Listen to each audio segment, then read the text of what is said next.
చెక్కిలాలు ఎలా ప్రిపేర్ చేసుకోవాలో చూపిస్తాను చూడండి. పర్ఫెక్ట్గా టేస్టీగా ఫస్ట్ టైం చేసుకునే వాళ్ళు కూడా చాలా ఈజీగా ప్రిపేర్ చేసుకోవచ్చు. కొన్ని జంతికల్లాగా కష్టంగా ఒత్తాల్సిన అవసరం లేదు, చాలా ఈజీగా అయిపోతాయి. సో మీరు కూడా ఖచ్చితంగా ఈ పండగకి ట్రై చేయండి. చాలా కూడా ఈవినింగ్ టైంలో స్నాక్స్లో బాగా యూజ్ అవుతుంది. ఇంట్లో తినడానికి ఏమీ లేనప్పుడు ఇలా చేసి స్టోర్ చేసుకోండి, 1 మంత్ పాటు నిల్వ ఉంటుంది. చూసారా ఎంత క్రిస్పీగా ఉందో. 1 కప్పు పుట్నాల పప్పు తీసుకోండి, ఇది ఒక 1/2 కిలో ఉంటాయి.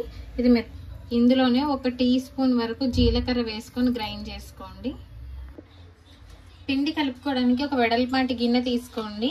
ఇందులో జల్లెడ పెట్టుకొని ఒక 4 కప్స్ వరకు బియ్యం పిండి తీసుకోండి, అంటే 1 కేజీ తీసుకోండి.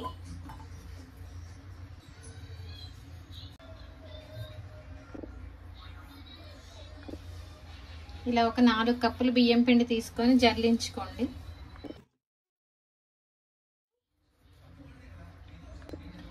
ఈ బియ్యం రేషన్ బియ్యం అండి, కడిగేసి ఒక 2-3 టైమ్స్ ఎండలో పెట్టుకొని మరీ ఆడించుకోవాలి.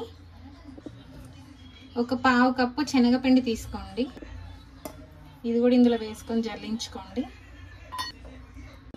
ఈ పుట్నాల పప్పును కూడా పొడి చేసుకున్నాం కూడా, అది కూడా వేసేసుకోండి. కారము ఒక 2 స్పూన్లు తీసుకోండి, ఎక్కువగా తినేవాళ్ళు కొంచెం ఎక్కువ వేసుకున్నా పర్వాలేదు. ఒక 1/2 టీ స్పూన్ వరకు ఓమ వేసుకోండి. చిటికెడ పసుపు వేసుకోండి. ఇంగువ వేసుకోండి, ఒక 2 పించెస్ వేసుకోండి. ఒక 2 స్పూన్లు సాల్ట్ వేసుకోండి. ఈ సాల్ట్ కొంచెమే వేసుకోండి, ఒకవేళ మనకి సరిపోకపోతే పిండి కలిపిన తర్వాత టేస్ట్ చూసి కూడా వేసుకోవచ్చు, ఎక్కువ అయిపోతే తీయలేం కాబట్టి. ఇవన్నీ ఒక్కసారి బాగా కలుపుకోండి. ఇందులో ఒక 3 టేబుల్ స్పూన్ నువ్వులు కూడా వేసుకోండి. నల్ల నువ్వులు ఉన్న వాళ్ళు నల్ల నువ్వులు కూడా వేసుకోవచ్చు. ఇవన్నీ కూడా బాగా ఒక 4 కప్పులు నీళ్ళు ఇలా వేసుకొని బాగా హీట్ చేసుకోండి. ఆ వాటర్ మాత్రమే యూజ్ చేయాలి ఇది కలుపుకున్నప్పుడు. కొన్ని ఎక్స్ట్రాగానే వేసుకోండి నీళ్ళు, ఎందుకంటే మనము మధ్య మధ్యలో తడి పెట్టుకోవడానికి వేడి నీళ్ళు ఉంటే బాగుంటుంది కాబట్టి. కొంచెం బాగా హీట్గా ఉన్నాయి కాబట్టి స్పూన్తో కలుపుకుంటున్నాను. కొంచెం చల్లారాక చేయితో కలిపేసుకోవాలి మెత్తగా.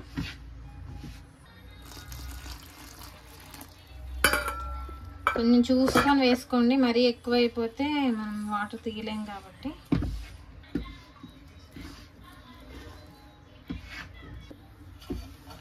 ఇదిగోండి ఇలా కొంచెం అంతా తడి అయిపోయాక కొంచెం చూసుకొని కలుపుకోవాలి నీళ్ళు. ఇలా కింద నుండి అంతా బాగా తీసుకొని కలుపుకోండి. ఇదిగోండి నీళ్ళు ఇప్పుడు సరిపోయాయి. ఇప్పుడు ముద్దలాగా చుట్టుకోండి.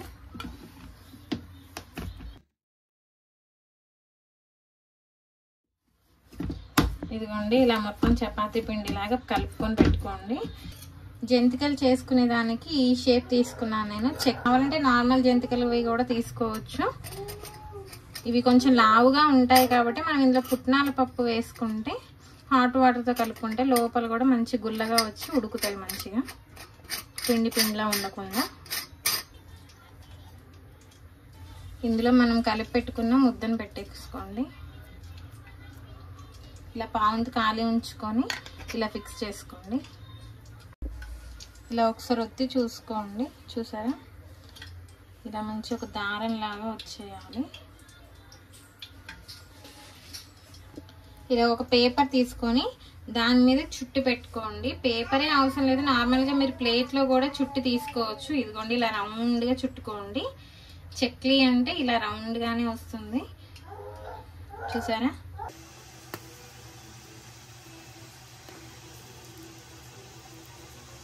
అప్పుడు మీరు పైనుండి ఇలాగ పైనుండి ప్రెస్ చేసుకుంటే మీకు అప్పుడు కింద ఎలా చుట్టుకోవాలో అర్థమవుతుంది.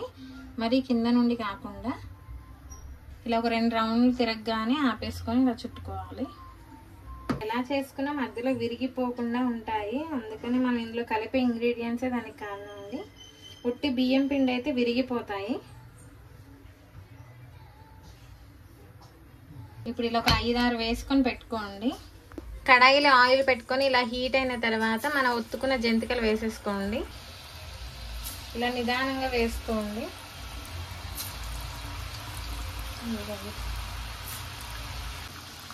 ఇలా 1 మినిట్ వేగిన తర్వాత ఇంకో సైడ్ టర్న్ చేసుకోండి.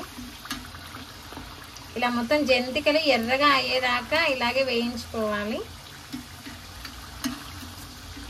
మన నూనె సైలెంట్ అయిపోయింది కదా, వేగిపోయాయని తీసేస్తారు. కొంచెం మనం లావుగా ఉంటాయి కాబట్టి కొంచెం ఎర్రగా అయ్యేదాకా వేయించుకోవాలి. అప్పుడే లోపల కూడా మంచిగా ఉడుకుతాయి. అలాగే మీడియంలోనే పెట్టుకోవాలి స్టవ్ ఫ్లేమ్. హైలో పెట్టుకుంటే పైకి ఎర్రగా అయిపోయి లోపల మాత్రం పచ్చిగా ఉండిపోతాయి. ఇదిగోండి ఇలా ఎర్రగా అయిపోయినాయి, తీసేసుకోండి. చూసారా, ఏం విరిగిపోకుండా పర్ఫెక్ట్గా వచ్చేసాయి.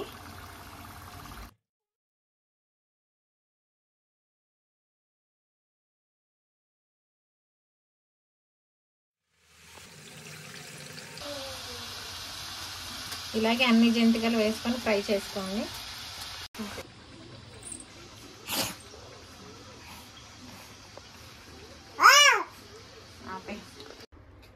ప్లేట్ మీద ఒకసారి మీకు ఫేస్ చూపిస్తాను చూడండి. ఇక్కడైతే క్లియర్గా తెలుస్తుంది.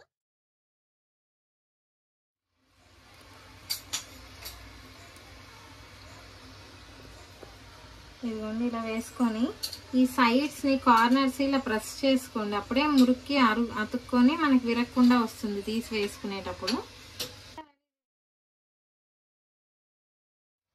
ఇలా కార్నర్స్ ప్రెస్ చేసుకుంటే మీకు ఇక్కడ నుంచి తీయడం కూడా ఈజీగా వస్తుంది. చెక్కిలాలు రెడీ అయిపోయాయండి. చూడండి పర్ఫెక్ట్ షేప్ తోటి ఏమాత్రం విరిగిపోకుండా ఈజీగా ప్రిపేర్ చేసుకోవచ్చు. వంట రాని వాళ్ళు కూడా ఈ ప్రాసెస్తో చేసుకోండి. చాలా సింపుల్గా అయిపోతాయి. మీకు కూడా కేజీ పిండి అయినా సరే ఈజీగా అయిపోతాయి.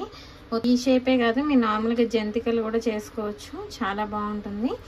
సో మీరు కూడా ఖచ్చితంగా ట్రై చేయండి. ఈ పండగని వీడియో చూసి పర్ఫెక్ట్గా చేసుకోవచ్చు.